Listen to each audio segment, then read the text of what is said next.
Tuhan Yesus, kita akan merenungkan segala kebaikan Tuhan Yesus. Haleluya. Syukur.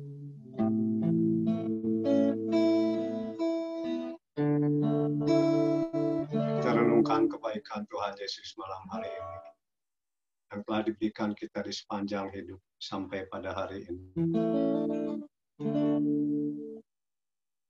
Haleluya. Tuhan kita, Allah Maha Besar. Dia penolong kita. Dia kekuatan kita. Terima kasih Tuhan Yesus atas kebaikan.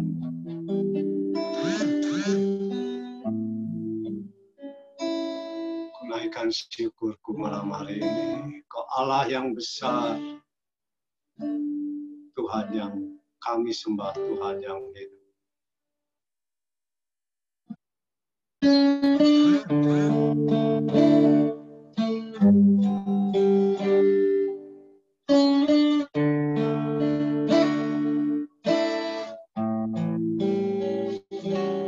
Ku hidup karena percaya Kau yang berjanji setia, pengharapanku selalu ada di dalam. Ku tidak akan menyerah meski dalam kesesakan. Dalam genggamanku katakan aku punya Tuhan yang besar, yang tak terjadi dan sanggup menggenapi imanku, bersepakat percaya padanya. Ku terima sekarang kemenangan darimu. Percaya atas pujian ini. Ku hidup dalam percaya Ku yang berjanji setia, pengharapanku selalu ada.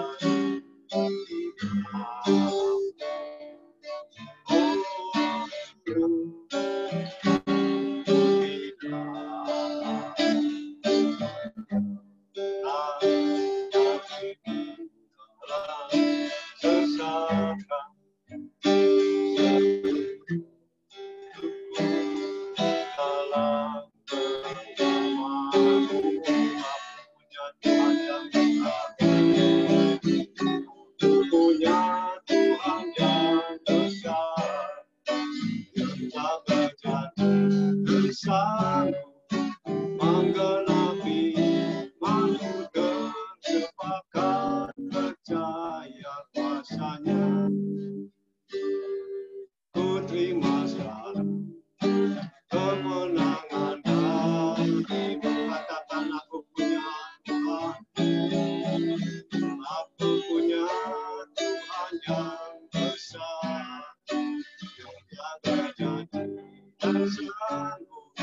menggenapi imanku bersepakat percaya kuasanya.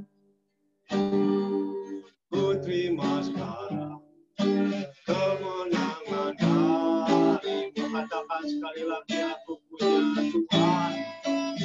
Aku punya Tuhan yang besar, yang telah berjanji dan sanggup menggenapi imanku bersepakat percaya kuasanya. Ku terima sekarang kemenangan darimu. Aku punya Tuhan yang besar, yang telah berjanji dan sanggup menggenapi imanku bersepakat percaya kuasanya. Terima sekarang kemenangan darimu. Katakan sekali lagi, aku punya Tuhan yang besar, yang telah berjanji dan sanggup menggenapi imanku bersepakat percaya kuasanya. Ku terima sekarang kemenangan darimu. Ku terima sekarang, ku terima sekarang kemenangan darimu. Ku terima sekarang, ku terima sekarang kemenangan darimu.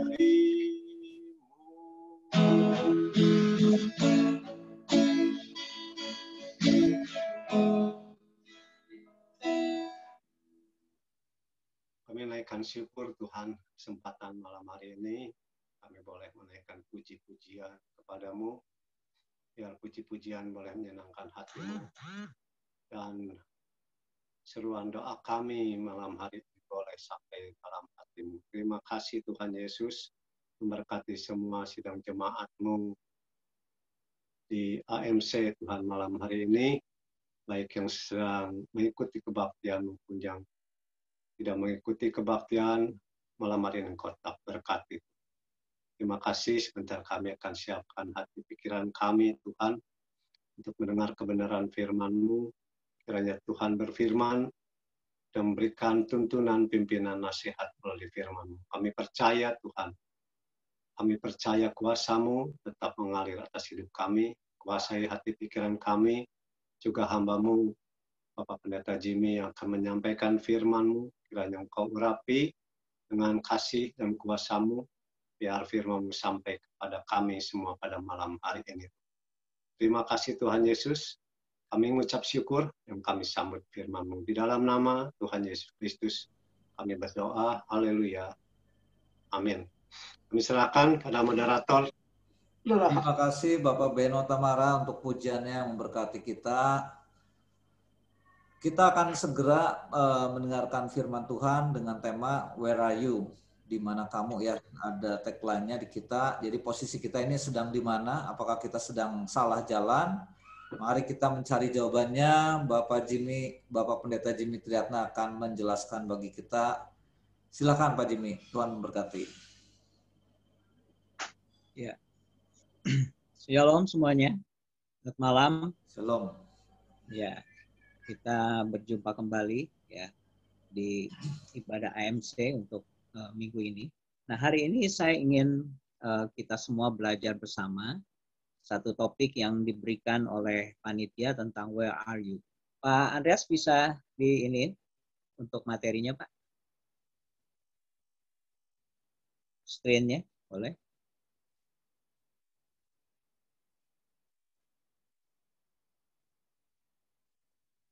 Halo, Pak? Ya. Cukup jelas, Pak Jimmy? Ya, oke. Jelas, mau ya. Full screen atau biar gini dulu? Boleh full screen, Pak. Nanti paling saya next saja. Ya, ada cuma berapa screen. Ya, jadi tema kita kali ini adalah tentang where are you? Ya, di manakah engkau?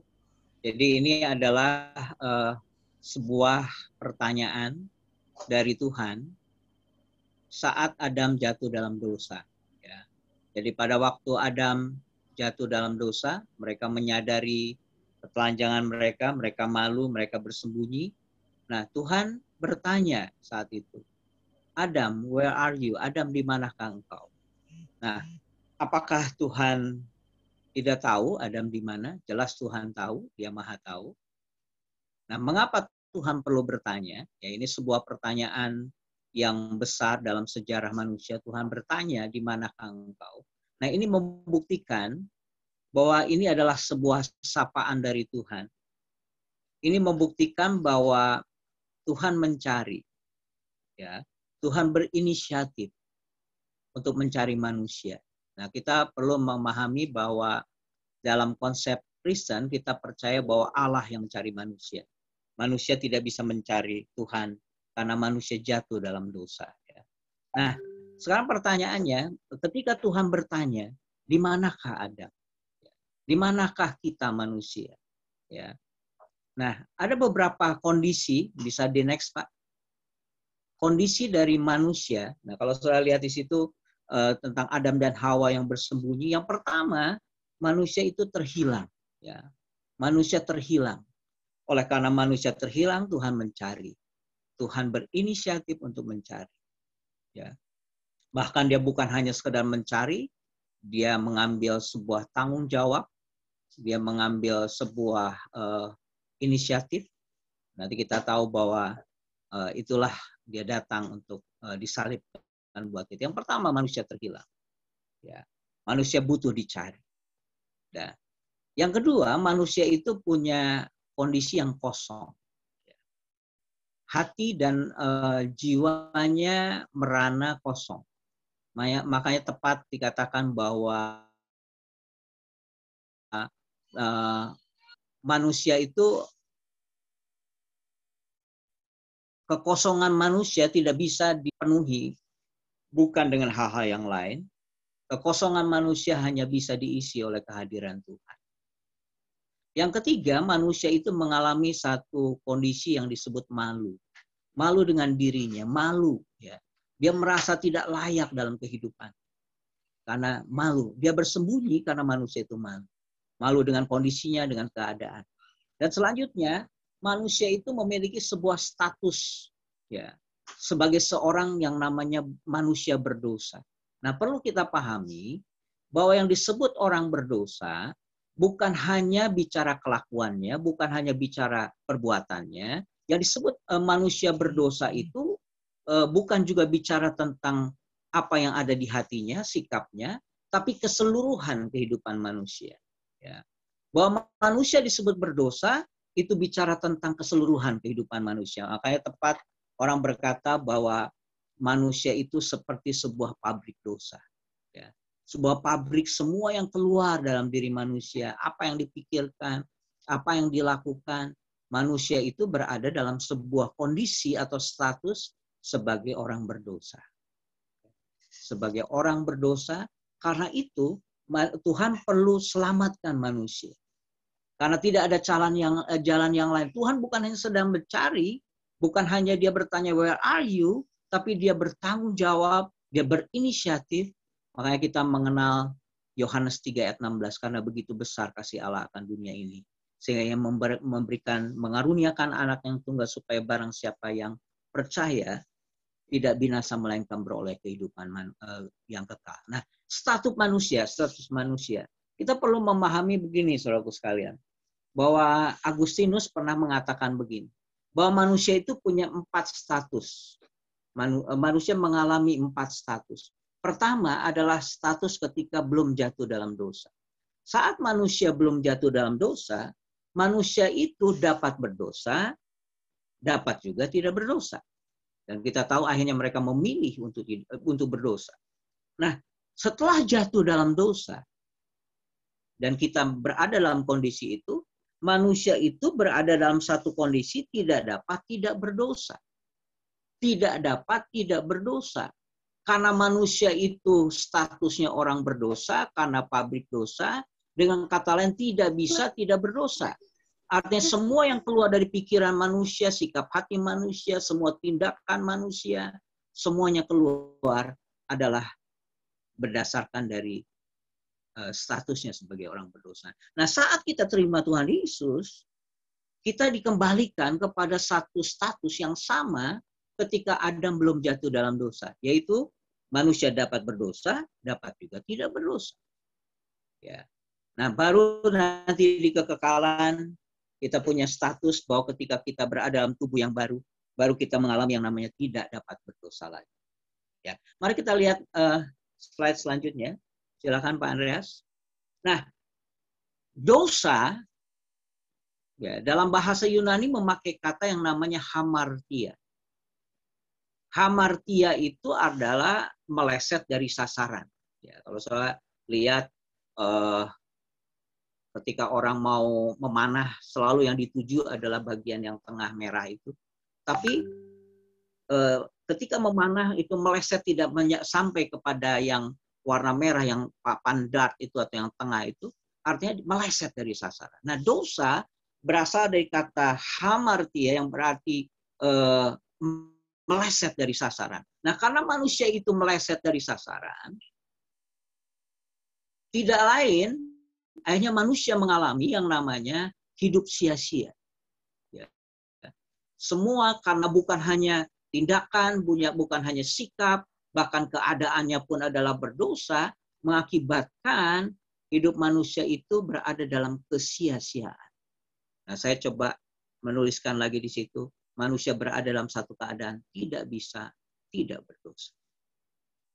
Nah, alasan itulah saudaraku sekalian, kita butuh ditebus oleh Tuhan. Nah, saya ingin memberikan sebuah contoh. Ada seorang bapak, namanya Bapak Budi dan Bapak Iwan. Bapak Budi punya seekor ayam. Nah, Bapak Iwan punya seekor kucing. Satu kali Bapak Iwan dia lihat si Bapak Budi itu punya ayam, satu kali ayamnya ini bertelur. Ya. Dia lihat, waduh, kata Bapak Iwan, dia bilang, asik banget ya, bahwa manusia itu, si ayam itu bertelur. Dan dia bermaksud, bagaimana caranya supaya kucing saya juga bertelur. Sama seperti ayam yang milik dari Bapak Budi itu.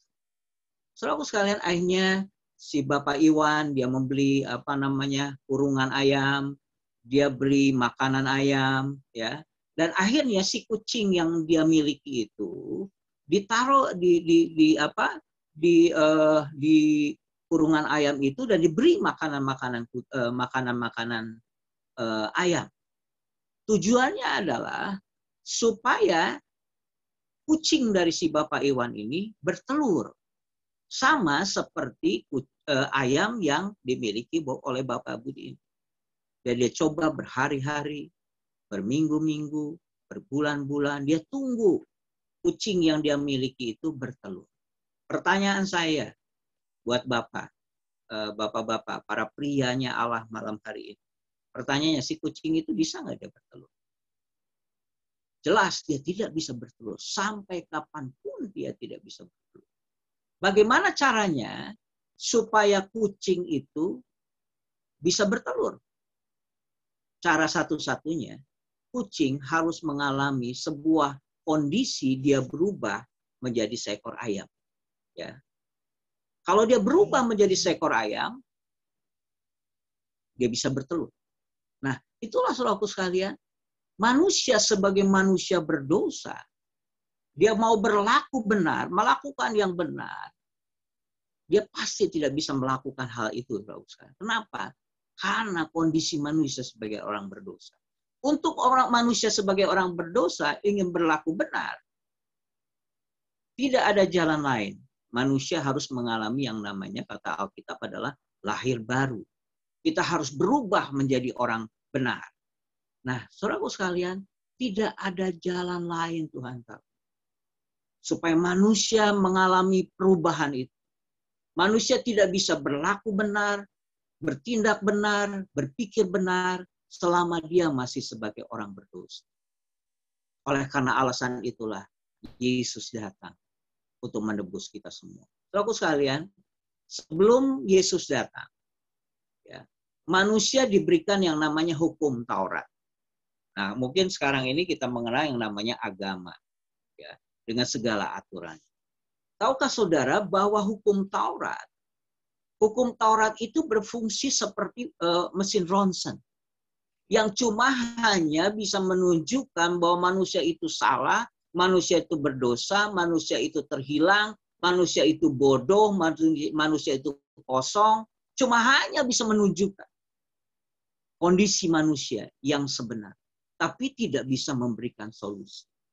Saudaraku sekalian, hukum Taurat, aturan-aturan agama cuma hanya seperti mesin ronsen. Tapi puji Tuhan, Yesus datang di kayu salib.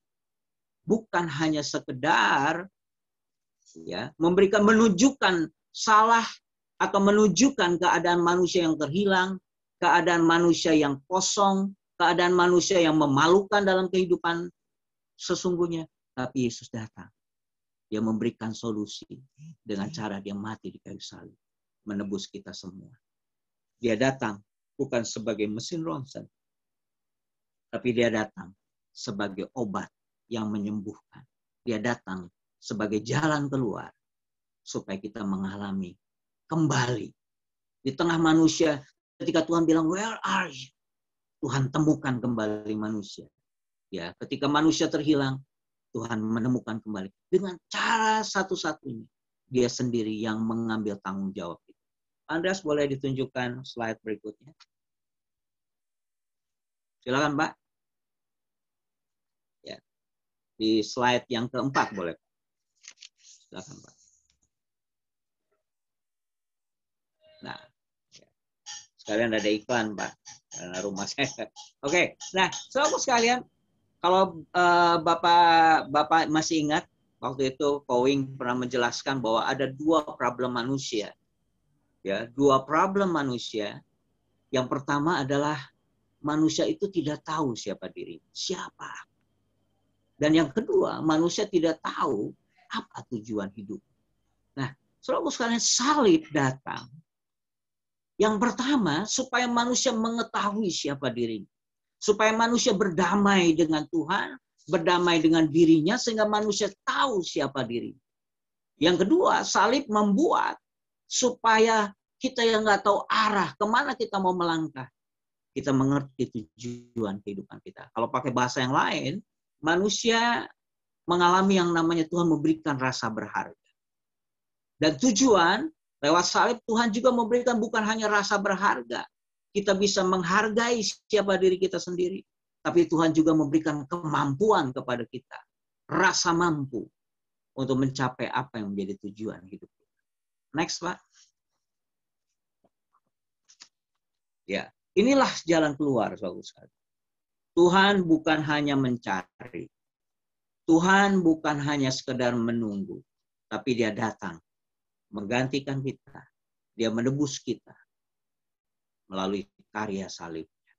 Lanjut, Pak. Silakan, Pak. Oke, nah saudaraku sekalian, bicara tentang siapa aku berarti bicara soal identitas. Ya. Nah, hari ini saya ingin menjelaskan kepada kita betapa dahsyatnya Tuhan memberikan kepada kita. Yang pertama, kita tahu siapa diri kita, tahu identitas kita. Yang kedua, nanti kita belajar juga bahwa Tuhan memberikan kepada kita yang namanya kemampuan, rasa mampu. Nah, ada 3 hal, saudaraku sekalian, yang kita mau pelajari hari ini, dalam beberapa saat ini, bahwa identitas kita ditentukan oleh 3 hal, yang namanya self-esteem. Self-esteem itu adalah rasa berharga. Ya. Terus yang kedua adalah self-confident, adalah rasa percaya diri. Terus yang ketiga adalah self-efficacy, adalah rasa percaya diri di masa yang akan datang. Ada orang percaya bahwa sekarang dia mampu, ya. Tapi ketika bicara 5 tahun ke depan, 10 tahun ke depan, orang suka berkata begini, aduh saya nggak mampu atau tidak. Nah 3 hal ini yang Tuhan bereskan buat kita semua. Oke, lanjut, Pak. Kita akan lihat diagram ini, saudara sekalian. Rasa berharga. Coba sama-sama bilang rasa berharga. Bisa di ini rasa berharga. Nah, kalau saudara lihat diagram ini, saudara akan menemukan begini, yang namanya rasa berharga atau self esteem adalah rasa berharga kita adalah 100% sejak lahir dan bahkan sampai kita mati. Artinya self esteem itu adalah sebuah cara pandang bahwa kita ini berharga, kita ini mulia, kita ini layak dicintai tanpa syarat. Dan Tuhan sudah lakukan itu. Dia menganggap kita berharga, dia menganggap kita mulia, dan kita dianggap layak di mata Tuhan sebagai pribadi yang layak dicintai tanpa syarat. Nah, selalu sejak kita lahir, bahkan kita sampai mati, rasa berharga kita atau self esteem kita, ya, atau bahasa yang lain, gambar diri yang sehat, Tuhan sudah berikan kepada kita. Nah, tahukah saudara bahwa self esteem kita ini adalah sebenarnya adalah dasar untuk kita bisa bertumbuh. Bagaimana kita bisa bertumbuh dalam Tuhan kalau kita sendiri masih tidak merasa berharga, ya, kita masih merasa nggak layak, merasa kita ini nggak pantas. Tapi saudaraku sekalian, berita yang pertama adalah sejak kita lahir, bahkan kita mati, yang namanya self esteem ini nggak naik turun. Di mata Tuhan kita berharga. Alasan itulah kita harus belajar juga menghargai istri kita, melihat orang lain. Kita harus melihat mereka sebagai pribadi-pribadi yang berharga. Ya. Self esteem. Ya. Self esteem itu menempel penuh dan permanen dalam kehidupan manusia sejak lahir dan wafat sampai mati. Nah, yang lebih dahsyat lagi, saudara sekalian, rasa berharga kita ketika manusia jatuh dalam dosa. Kita sering mendengar bahwa Tuhan rela tinggalkan surga untuk menebus kita. Jadi kalau ada ditanya mana yang lebih berharga antara manusia dengan surga, padahal kita semua pengen pergi ke surga. Kalau ditanya apa tujuan hidup kita, semua orang bilang pengen pergi ke surga. Tapi Tuhan menunjukkan kepada kita bahwa ternyata diri kita lebih berharga dari surga itu sendiri. Bahkan Tuhan menganggap diri kita lebih berharga daripada nyawanya sendiri. Dia menebus kita semua. Jadi tidak ada alasan buat kita sebagai orang yang percaya kepada Tuhan merasa tidak berharga lagi. Karena ada banyak orang yang punya rasa berharga yang sehat, ada yang sakit, dan selalu melihat dirinya sebagai orang yang tidak berharga. Nah, selalu sekalian, self esteem kita, rasa berharga kita. Pertama, secara, kalau sudah lihat ya, ketika kita lihat anak kecil, kita kan nggak lihat kelakuannya. Kalau kita lihat udah lebih besar, mungkin karena bandel. Kalau kita lihat seorang bayi 1 tahun, 2 tahun, kita begitu sayang, begitu lucunya, dan kita menghargai seorang bayi itu. Kenapa? Karena dia berharga. Nah, pemahaman self esteem ini akhirnya kita nanti akan belajar satu hal, nanti mungkin kita bisa diskusi di lain. Akhirnya kita harus bisa punya kemampuan membedakan antara orangnya dengan kelakuannya. Kadang-kadang kan kita nggak bisa bedakan itu. Nah, celakanya kalau Tuhan cara pandangnya antara manusia dan kelakuannya sama, sulit untuk Tuhan mengampuni. Kenapa Tuhan mengampuni kita? Karena di mata Tuhan, diri kita berharga. Dia mengabaikan kelakuan kita, dia tebus supaya kelakuan kita dibenarkan. Betul. Nah, saudaraku, kita sebagai anak Tuhan, kita harus punya kemampuan untuk bisa membedakan itu. Antara orangnya dengan apa yang dilakukan oleh orang itu. Makanya kita sering mendengar istilah, kita mengasihi orangnya, orang berdosa, tapi kita membenci dosanya, kelakuannya, dirinya. Artinya, apa yang ditampilkan. Tapi dirinya kita mengasihi. Oke, lanjut Pak. Berikutnya Pak. Bisa ditunjukkan lagi? Bentar Pak. Pak. Ya.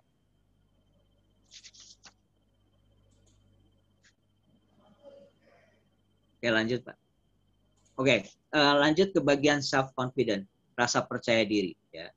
Nah, rasa percaya diri, kalau rasa berharga adalah sesuatu anugerah dari Tuhan, self esteem itu kita harus terima dengan iman, ya. Apa sih sebuah pola pikir yang memandang diri berharga, mulia dan layak dicintai, 100% tidak tergoyahkan dari lahir sampai mati.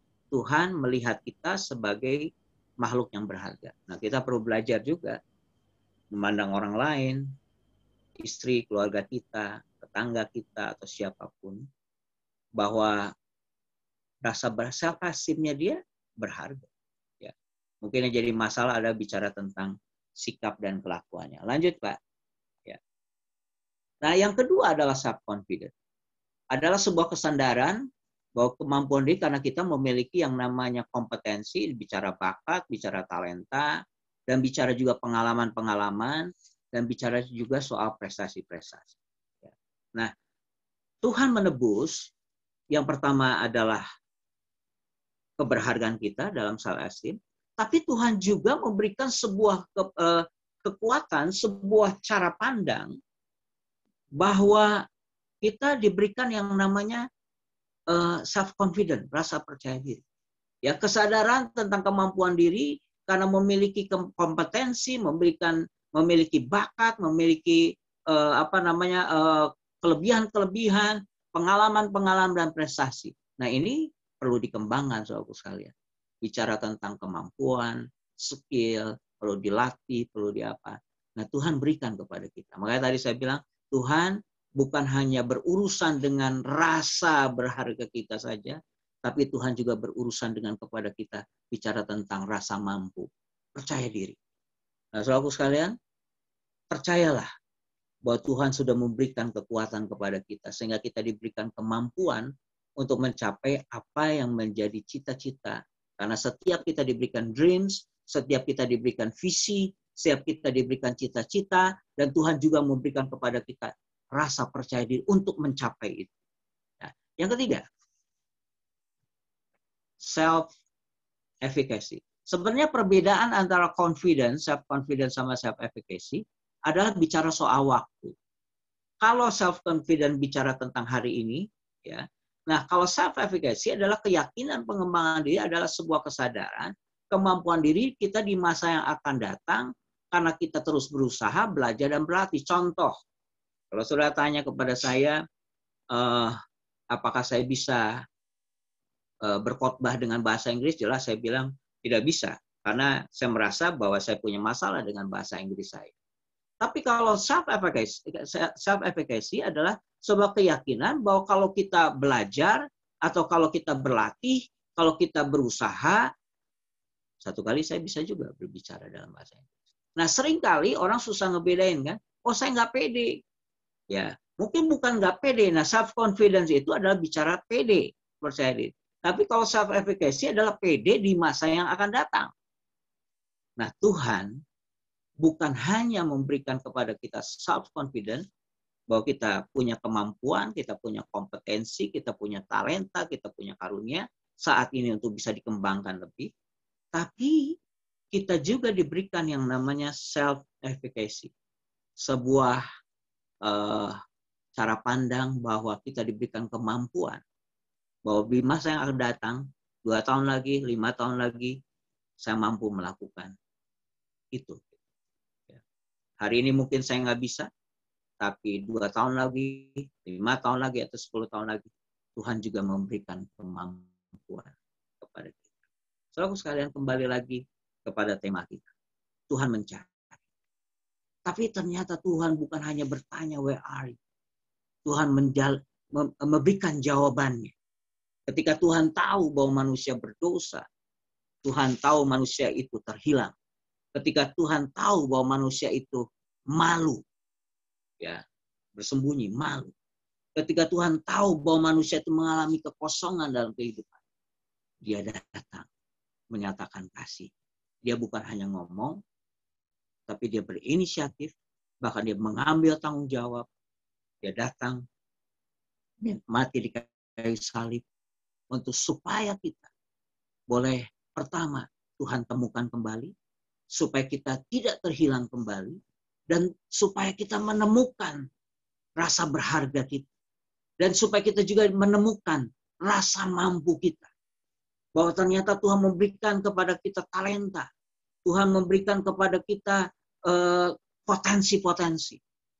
Dan Tuhan akan memberikan kemampuan itu. Supaya apa, saudara sekalian? Supaya kita bukan hanya berhenti saya tahu saya berharga, tapi kita menjadi pelaksana-pelaksana firman Tuhan, pelaksana-pelaksana dari kehendak Tuhan, sehingga kita boleh menuntaskan rencana Tuhan dalam kehidupan kita. Bukan hanya diberikan keselamatan dalam bentuk kita tahu bahwa kita berharga, tapi Tuhan juga memberikan kepada kita kemampuan untuk kita bisa mewujudkan apa yang Tuhan sudah berikan, apa yang Tuhan sudah tanam dalam kehidupan kita untuk orang lain. Nah, saya mau tutup dengan bicara tentang kehendak Tuhan. Singkat saja, kehendak Tuhan itu terbagi ada tiga golongan, saudara-saudara. Yang pertama adalah kehendak Tuhan secara moral. Kehendak Tuhan secara moral. Kalau saya lihat dari Wahyu, dari Kejadian sampai Wahyu, kita banyak belajar tentang yang namanya moralitas, bicara tentang karakter, dan kita tahu tujuan dari kehendak Tuhan secara moral adalah kita menjadi seperti dirinya Tuhan. Kita menjadi serupa dengan Kristus. Itu kehendak yang pertama. Nah, setiap hari Tuhan bawa, setelah kita diselamatkan, setelah Tuhan temukan kembali, supaya kita mulai melangkah, melakukan kehendak Tuhan secara moral. Karakter kita berubah. Yang kedua adalah kehendak Tuhan secara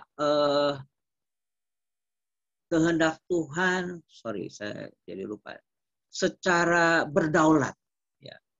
Kehendak Tuhan yang berdaulat. Artinya sebuah kehendak Tuhan yang Tuhan sudah tetapkan, tugas kita adalah menyesuaikan dan melakukan tepat seperti yang Tuhan mau. Ya, ada banyak nanti Tuhan akan bawa dalam kedaulatan Tuhan untuk kita menaklukkan diri kita di bawah kedaulatan Tuhan. Itu yang kedua. Yang ketiga adalah kehendak Tuhan secara pribadi. Setiap kita Tuhan punya kehendak. Tuhan, oleh karena itu Tuhan memberikan kepada kita talenta, visi. Nah, kehendak Tuhan secara pribadi kita harus mencarinya. Ya, kita nanti akan menemukan apakah itu kekuatan kita, strength kita. Nanti kita akan menemukan juga compassion kita, belas kasihan kita. Kita akan menemukan juga kebutuhan-kebutuhan orang lain dan kita penuhi. Ya, saya jadi ingat, saudaraku sekalian, ada seorang hamba Tuhan di Amerika. Saya lupa namanya, dia orang India. Ya. Satu kali dia datang ke satu daerah namanya daerah Bronx, daerah yang hitam sekali. Terjadi pembunuhan narkoba di daerah itu. Akhirnya dia datang ke daerah itu. Dan akhirnya dia terkenal sebagai gereja yang sekolah minggunya sempat mencatat hampir lebih dari 21.000. Ya. Bahkan jemaat yang dewasanya juga beribu-ribu. Dan akhirnya dipercaya oleh pemerintah Amerika. Satu kali ditanya, saya lupa namanya. Pak, Bapak datang ke daerah Bronx ini. Apa karena Tuhan yang menyuruhnya? Apakah Tuhan berbicara di hati Bapak? Terus hamba Tuhan ini dia bilang begini, enggak, Tuhan nggak ngomong apa-apa. Tuhan tidak menaruh apa-apa di hati saya atau di pikiran saya. Tapi saya cuma hanya lihat kebutuhan di tempat. Karena di tempat ini butuh keselamatan, butuh kasih karunia Tuhan, butuh Yesus. Akhirnya saya datang melayani daerah ini. Nah, selalu saya ini contoh orang yang tahu kehendak Tuhan secara pribadi. Yang pertama, dia tidak bicara tentang talentanya, akhirnya dia mengembangkan talentanya, ya. Tapi dia bicara tentang sebuah kebutuhan yang dia harus jawab sehingga daerah The Bronx itu boleh diselamatkan bagi Tuhan. Ya. Oleh karena itu selalu saya bersyukurlah karena kita punya Tuhan yang bukan hanya mencari where are you, tapi Tuhan juga memberikan solusi. Dia menyelamatkan kita. Dia menebus kita. Supaya kita dari orang berdosa menjadi orang benar. Dan itu hanya bisa terjadi lewat karya salib Tuhan. Dan bukan hanya lewat salib Tuhan saja. Tuhan bukan hanya bicara itu. Dia mengaruniakan, memberikan kepada kita rasa berharga, rasa mampu, yang namanya self-esteem, self-confidence, dan self-efficacy. Puji Tuhan. Terima kasih. Tuhan berkati. Puji Tuhan, terima kasih Pak Jimmy, luar biasa. Ternyata ketika Tuhan tanya where are you, itu adalah satu inisiatif Tuhan untuk menolong kita.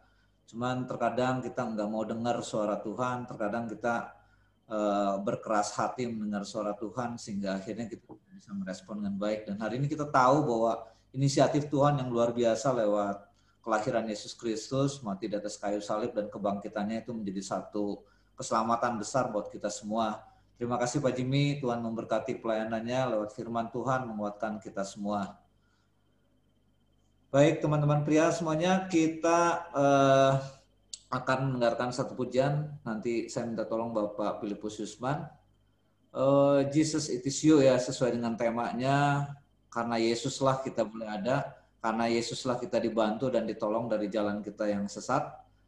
Mari kita dengarkan pujian ini sambil teman-teman yang mau ada bertanya boleh disiapkan lewat kolom chatting atau nanti langsung, dan juga teman yang akan bersaksi juga boleh 1-2 orang seperti janji kita di minggu lalu. Saya persilakan untuk Bapak Yusman bisa dibantu.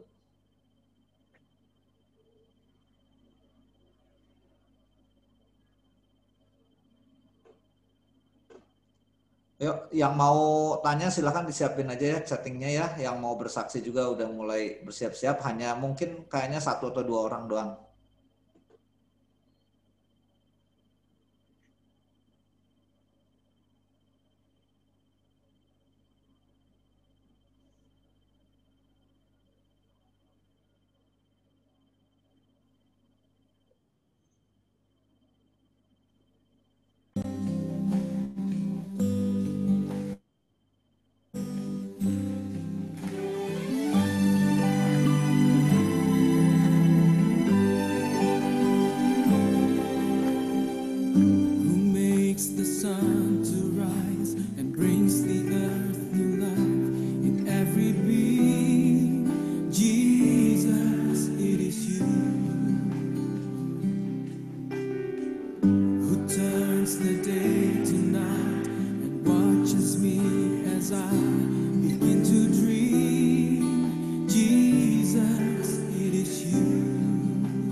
Holds my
Ya, karena Yesus, maka kita bisa ada sampai hari ini. Ketika kita tersesat pun dia tetap mencari kita.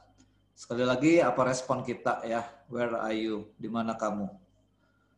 Silakan bagi teman-teman yang mau bertanya atau berbagi, silakan. Saya persilakan di kesempatan pertama. Biasanya Bapak Beno. Ayo, silakan. Kemarin juga pertanyaannya banyak ya sama Mami Maimunah. Hari ini sama Bapak Jimmy ini mau bertanya. Silakan.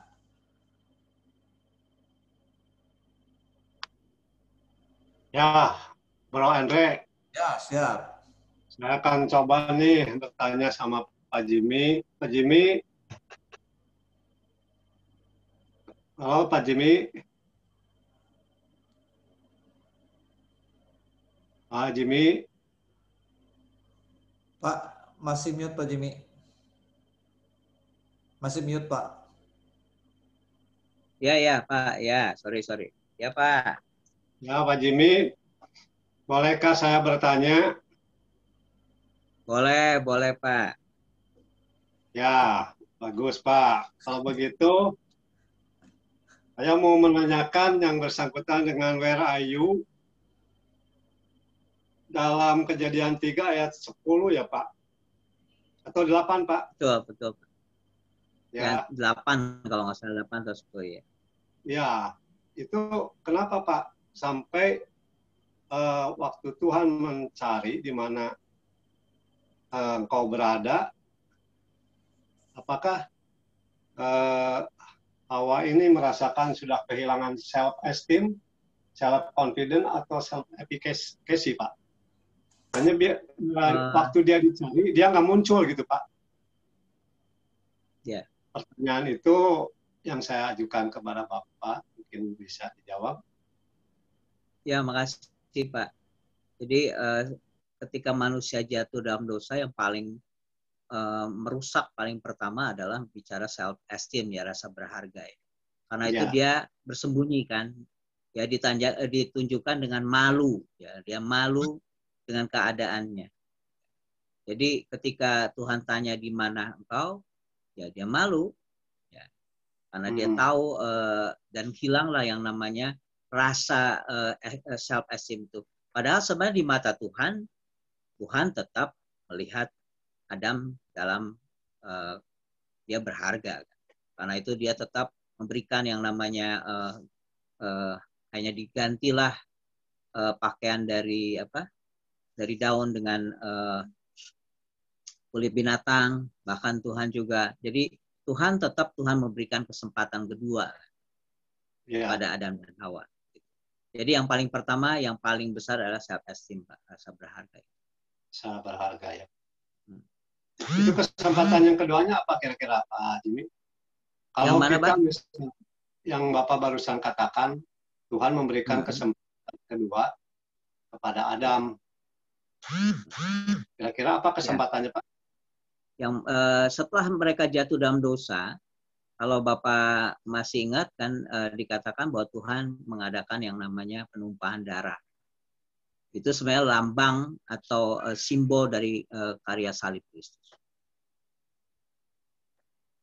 Ya. Ya. Iya. Oke Pak, sekian dulu dari saya. Mungkin ada yang lain. Bro Andre, terima kasih Bro Andre. Pak Jimmy, terima kasih. Ya, makasih Pak Benu. Silakan teman-teman yang lain, ada yang sama-sama Pak, Tuhan berkati. Mangga, silakan.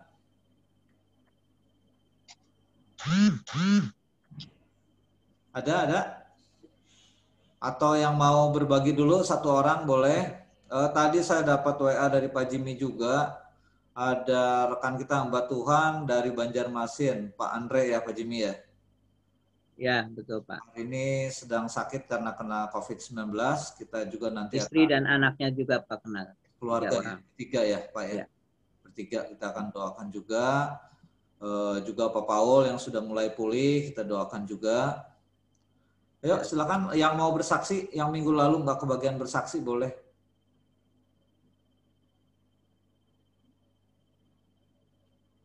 Ada?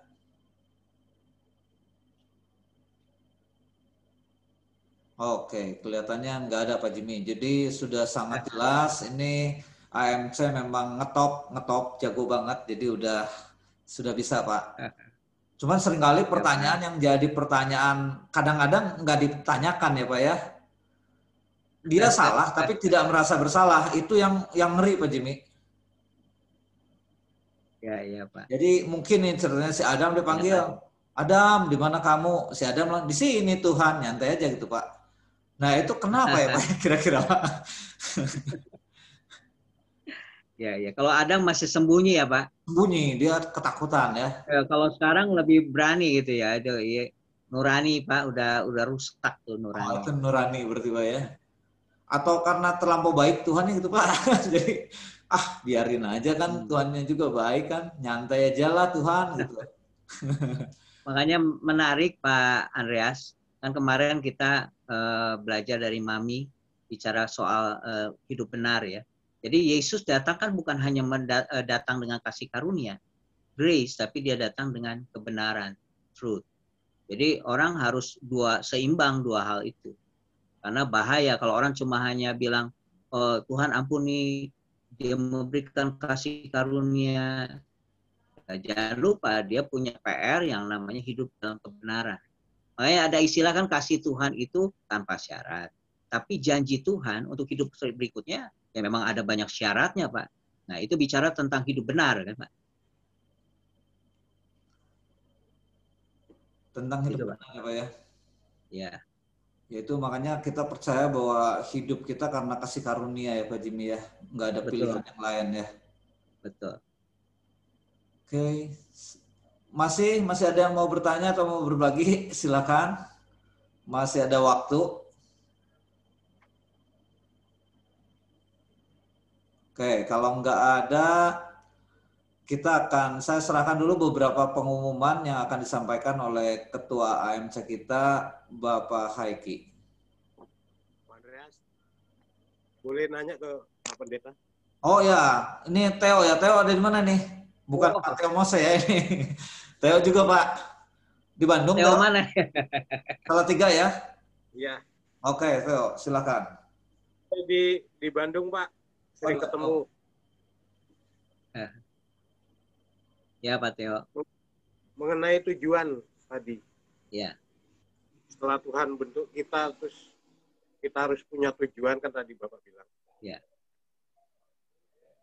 Bagaimana kita bisa temukan tujuan itu kan tadi Bapak sempat cerita tentang ada hamba Tuhan, tidak disuruh Tuhan datang ke Brong, tapi bisa memenangkan banyak jiwa di sana. Nah, bagaimana kita menemukan tujuan itu Pak? Itu aja Pak, terima kasih sebelumnya. Terima kasih Pak Theo. Ya, mungkin saya mengutip dulu Miles Monroe pernah bilang bahwa tragedi terbesar dalam hidup manusia itu bukanlah kematian, tapi hidup tanpa tujuan. Ya.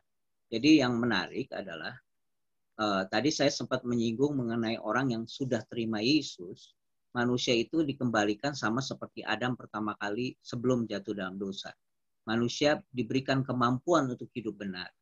Bahkan Tuhan juga memberikan sebuah tujuan ya dalam kehidupan. Yang pertama selalu bicara tentang kerajaan Allah.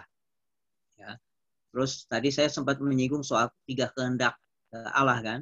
Yang pertama soal kehendak Tuhan berdaulat, artinya kita perlu cari tahu Tuhan tuh sebenarnya yang Tuhan apa yang Tuhan inginkan, ketetapan Tuhan kita perlu belajar. Yang kedua adalah bicara tentang kehendak Tuhan secara moral ya. Kita perlu belajar kan tentang mengasihi, mengampuni. Tadi Pak Andreas bilang, orang udah nggak punya nurani lagi, jadi kadang-kadang udah lama ikut Tuhan juga udah jadi kebal kan Pak. Ya tidak punya sensitivitas lagi terhadap Tuhan, terhadap Roh Kudus dan juga terhadap kesucian gitu. Ada yang begitu. Ya, makanya kemarin juga Mami lumayan kan menjelaskan itu. Karena orang sudah tidak lagi punya ketertarikan terhadap hal rohani. Terus mencari tahu tentang kalau bicara kehendak Tuhan dalam pengertian atau tujuan Tuhan dalam pengertian kehendak Tuhan secara pribadi, ya, saya sering menyebutnya ada 4 ya, Pak Theo. Yang pertama bicara tentang apa sih yang menjadi kekuatan kita. Ya, kekuatan kita ini bicara talenta, ya, atau saya sebut sebagai strength. Tapi juga apa yang menjadi yang kita inginkan, passion. Ya, misalnya kita Tuhan sudah taruh di hati kita sebuah tujuan itu dalam bentuk passion terhadap apakah terhadap orang miskin, terhadap anak muda atau apa. Nah, perlu cari tahu itu. Terus atau satu lagi bicara tentang yang tadi pendeta di Bronx itu kan sebenarnya bukan bicara passion, bukan bicara soal bicara strength-nya dia, tapi dia melihat sebuah kebutuhan. Ya. Nah, dalam kaitan soal talenta, Pak Theo, saya pernah belajar satu lagi nih. Katanya kalau kita belum tahu sebenarnya talenta kita apa, itu ibarat seperti kita lihat menu makanan. Cobain aja semua dulu. Ya, nasi goreng coba apa gitu ya. Sama mungkin kalau belum tahu, tapi kalau ada orang yang memang Tuhan udah kasih dalam bentuk talenta atau dalam bentuk strength-nya, apakah musik atau dalam bentuk memimpin, dalam bentuk menasehati dan segala macam. Dan itu perlu dikembang. Jadi biasanya tujuan Tuhan itu tidak jauh dari apa yang menjadi passion kita, apa yang menjadi strength kita, dan juga lihat sebuah kebutuhan yang kadang-kadang bukan dari kita, tapi kita bisa penuhi kebutuhan. Dan saya pernah dengar kesaksian Kong Hee, gereja senior pastor di Singapura. Dia sempat mengalami juga masa yang stuck gitu. Ya, mungkin yang sempat di-sharingkan oleh siapa? Baren ya, mengenai waduh gimana kondisi. Nah, akhirnya apa? Tuhan cuma bilang sama Kong Hee apa? Lihat kebutuhan dan penuhi kebutuhan itu. Jadi dari situlah awal revival yang terjadi, karena dia lihat kebutuhan orang-orang Singapura yang dipenuhi kebutuhan-kebutuhan itu dalam bentuk perhatian, dalam bentuk pelayanan-pelayanan yang bisa dia lakukan. Saya kira itu, Theo muda. Oke, terima kasih Pak Jimmy. Terima kasih Theo buat sharing pertanyaannya. Saya persilakan Bapak Haiki untuk beberapa pengumuman yang akan perlu kita ketahui. Oke, puji Tuhan. Makasih Bro buat kesempatannya.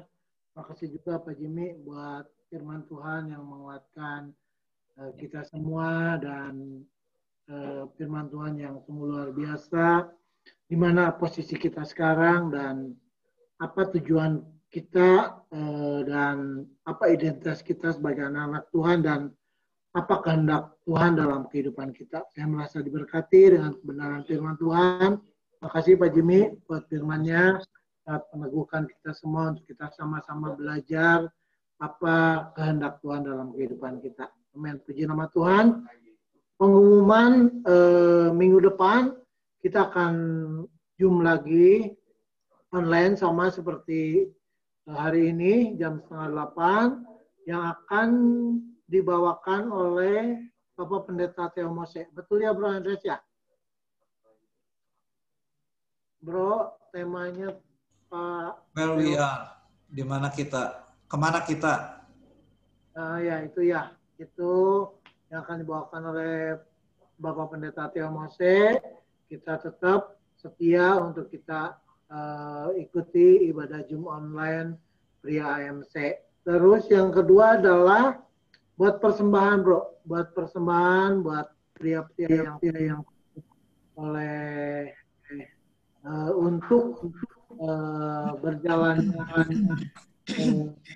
ibadah ini transfer sama persembahan AMC 6767503 Bapak Mulyawan Setiawan. Pada saat transfer mohon ditulis keterangan dengan format kolekte spasi atau nama, itu untuk supaya ibadah ini bisa berjalan dan bisa menjadi berkat untuk kita semua. Itu aja mungkin Bro pengumuman yang bisa saya sampaikan malam hari ini. Mungkin. Terima kasih Bro Haiki. Ya. Sebelum saya lupa, jadi Februari ini selama 1 bulan ini panitia sudah menyiapkan satu tema tentang tujuan hidup. Jadi ini sesi pertama yang dibawakan oleh Bapak Pendeta Jimmy Triatna, Where Are You, di mana kamu. Nah, kedua, mohon maaf Bapak Pendeta Theo Mose, posternya belum jadi Pak, karena timnya lagi pada sibuk buat raker ini. Jadi mohon maaf baru jadi nanti besok pagi katanya. Jadi nggak bisa ditayangin hari ini. Akan dibawakan oleh Bapak Pendeta Theo Mose dengan judul Where We Are, kemana kita akan. Nah, titik-titik. Tidak usah pakai poster, sudah dikenal. Mantap, Pak Theo.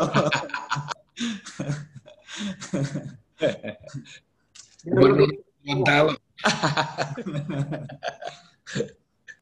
Nanti Pak Theo akan jelaskan banyak hal tentang kemana kita akan. Ini tentang planning Tuhan buat hidup kita. Jadi penting banget buat kita harus hadir supaya kita tahu mau ke arah mana hidup kita. Hari ini kan kalau kita lagi sesat jalan, di mana kamu? Nah, Tuhan bertanya, bukan kita yang bertanya. Tuhan yang bertanya karena dia berinisiatif buat nolong kita. Nanti akan kemana? Tuhan akan bawa. Nah, itu dia yang akan disampaikan oleh Bapak Theo.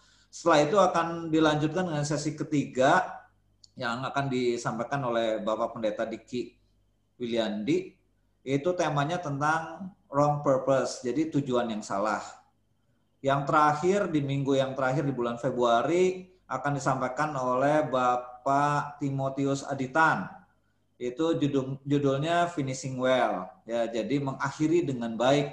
Jadi satu seri ini harus lengkap kita dapatkan, supaya kita tahu ke mana arah tujuan hidup kita sebagai anak-anak yang sudah ditebus Tuhan. Saya rasa itu pengumumannya tadi sudah, tentang persembahan juga. Bapak-bapak semua bisa catat itu rekeningnya, yang akan sangat membantu untuk semua penyelenggaraan pelayanan kita di Agape Men's Community ini ya.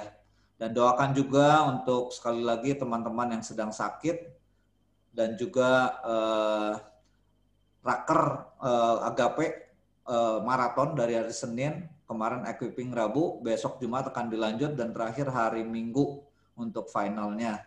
Supaya pelayanan kita di tahun 2021 ini jauh lebih baik, jauh lebih memuliakan nama Tuhan, dan jadi berkat buat banyak orang. Amin. Saya persilakan Bapak Pendeta Daniel Wiliardi sebagai gembala sidang kita. Ya, puji Tuhan, saudara. Terima kasih Pak Jimmy, ya, yang sudah membagikan kebenaran firman Tuhan malam hari ini. Saudara, ya, ini sebelum kita melangkah minggu depan ya dengan sesi Where We Are. Apa ya? Betul ya? Temanya apa ya minggu depan? Where We Are, betul. Betul ya, Where We Are, kemudian Wrong Purpose, dan Finishing Well. Ya, poin malam hari ini sesungguhnya poin yang sangat penting sekali yang perlu kita renungkan ke dalam hati kita, saudara. Ya, di mana kita posisi kita sekarang? Ya, satu saat ya sedikit minta waktu, ya, Bro Andreas. Ya, saya berada di satu kota, saudara. Kota itu saya baru pertama kali ada di kota itu, ya. Dan saya sedang menuju satu tempat, tapi saya nggak tahu jalannya, saudara. Dan anak saya pernah tinggal di kota itu 1 tahun. Jadi saya tanya sama anak saya, karena 1 tahun dia sering ya keliling kota itu cukup besar. Ya saya tanya sama dia, Andri yang pernah tidur itu, yang pernah di kota itu, Trik, Papa mau ke tempat ini, jalannya kemana? Nah, dia yang pertama kali dia tanya kepada, sekarang Papa ada di mana? Nah itu penting, saudara. Ya, Papa ada di mana? Nah, saya bilang, ini Papa di sini sebelah kanan ini ada gedung ini, ya sebelah kiri ada hotel, ada rumah makan dan lain sebagainya. Ciri-cirinya jalan ini namanya, ya karena bahasa asing saya katakan bahasa ini, apa dalam bahasa itu saya ngomong. Ini, oh kalau gitu gampang Pak, tinggal ke sini segini ini.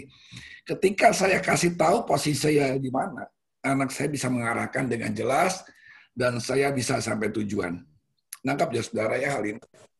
Jadi saya percaya ketika kita tahu posisi kita di mana malam hari ini, langkah selanjutnya saudara, minggu depan, kedua sesi terakhir, finish, saudara akan dapat. Tapi malam hari ini kalau saudara miss di sini, saudara nggak tahu bahwa saudara ada di mana sekarang, saudara nggak bisa melangkah kemana. Tuhan itu maha tahu. Tapi kenapa Tuhan bertanya?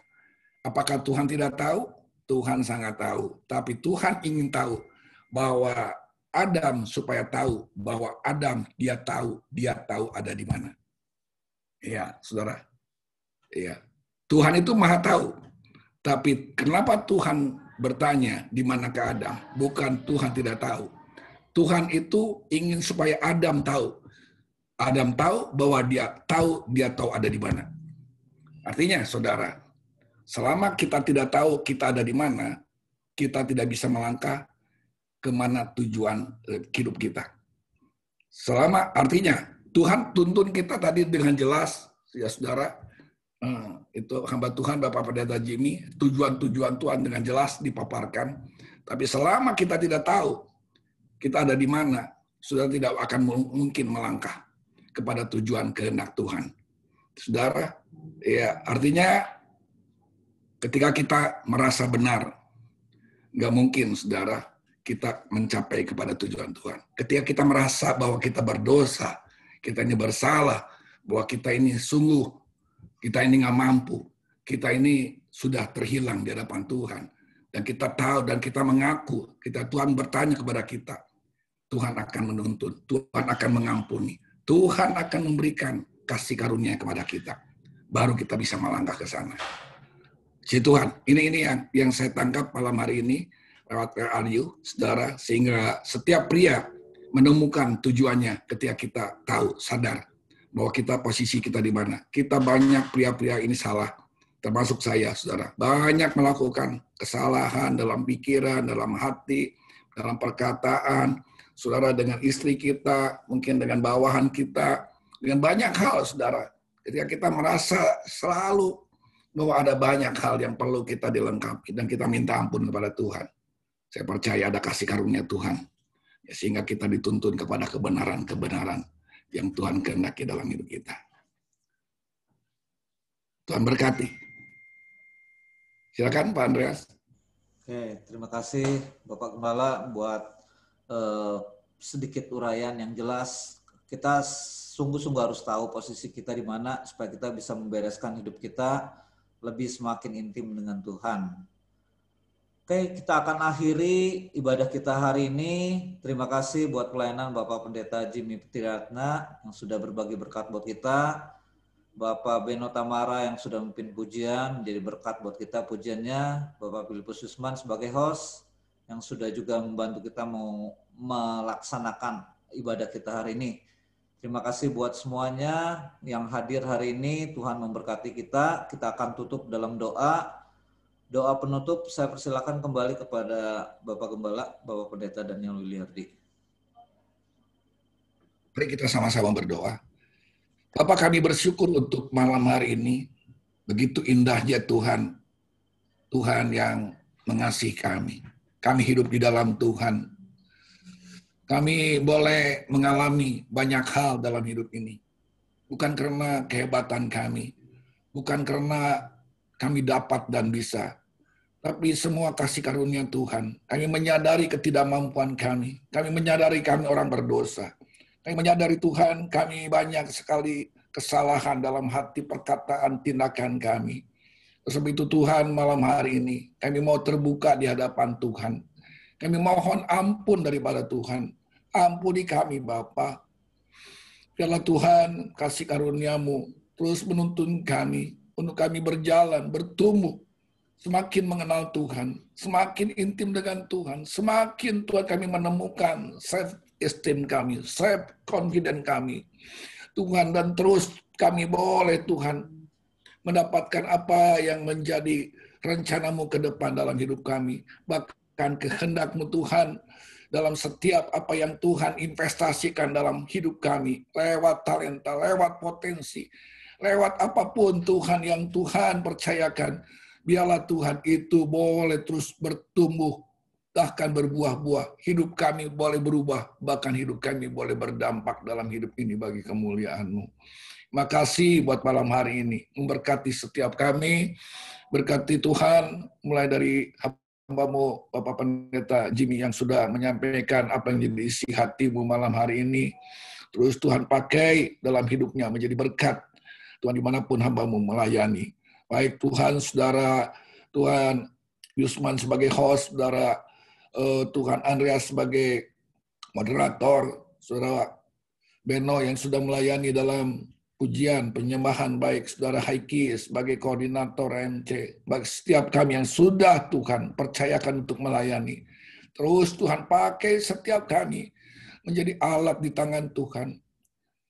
Mohon Tuhan pengurapan kuasa-Mu terus Tuhan mengalir dalam hidup kami, memenuhi kami, sehingga hidup kami Tuhan boleh menjadi alat memberkati banyak pria-pria, dimenangkan, diubahkan, dikuatkan, disembuhkan Tuhan. Terima kasih Bapak. Semuanya hanya bagi kemuliaan-Mu ya Bapak. Ingat Tuhan untuk Tuhan saudara kami, seorang hamba Tuhan yang ada di Banjarmasin, yang Tuhan terkena sakit COVID-19. Tuhan baik dengan saudaranya yang lain. Baik Tuhan untuk rekan-rekan kami yang sakit pada malam hari ini. Siapapun Tuhan, mungkin ada di antara AMC pun ada yang dalam keadaan tubuh yang lemah. Kami percaya Tuhan, kami punya Allah yang besar. Kami punya Allah Jehovah Rafa. Allah yang sanggup, Allah yang mampu untuk menjamah dan menyembuhkan, karena firman-Mu berkata, oleh bilur-bilur-Mu segala penyakit telah disembuhkan dalam nama Tuhan Yesus. Ya Tuhan, jamah saudara kami, hamba-Mu yang di Banjarmasin, pulih sembuh, dan saudara-saudara yang lain kembali pulih. Kami tubuh sehat, kami kuat, kami boleh beraktivitas, kami boleh memuliakan dan membesarkan nama-Mu. Terima kasih Bapa, berkat-Mu atas kami semuanya, Tuhan, para pria-pria AMT yang ada dalam Tuhan virtual Zoom malam hari ini. Kekuatan, kesehatan, perlindungan-Mu ada dalam hidup kami. Berkat-berkat jasmani, berkat-berkat rohani terlebih Tuhan.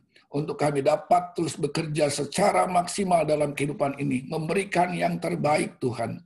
Sehingga hidup ini boleh berdampak bagi kemuliaan nama Tuhan. Terima kasih Bapak. Terima kasih saudara-saudara yang kasih dalam Tuhan. Terimalah berkat daripada Bapa di surga, kasih karunia daripada Tuhan Yesus Kristus, dalam persekutuan penghiburan Roh Kudus kiranya menyertai kita semua, mulai malam hari ini sampai Maranatha Tuhan Yesus datang kembali. Di dalam nama Tuhan Yesus yang sudah diberkati, mari sama-sama bersama dengan saya katakan, amin, amin, amin. Tuhan berkati semua. Selamat malam, selamat malam. Selamat malam. Terima kasih. Terima kasih. Terima kasih Pak Jimmy. Pak Jimmy. Terima kasih Pak Dani. Siap Pak Jimmy. Terima kasih. Ya. Andre. Terima kasih. Mau liate. Liate, ya benar. Lah rahas, liate.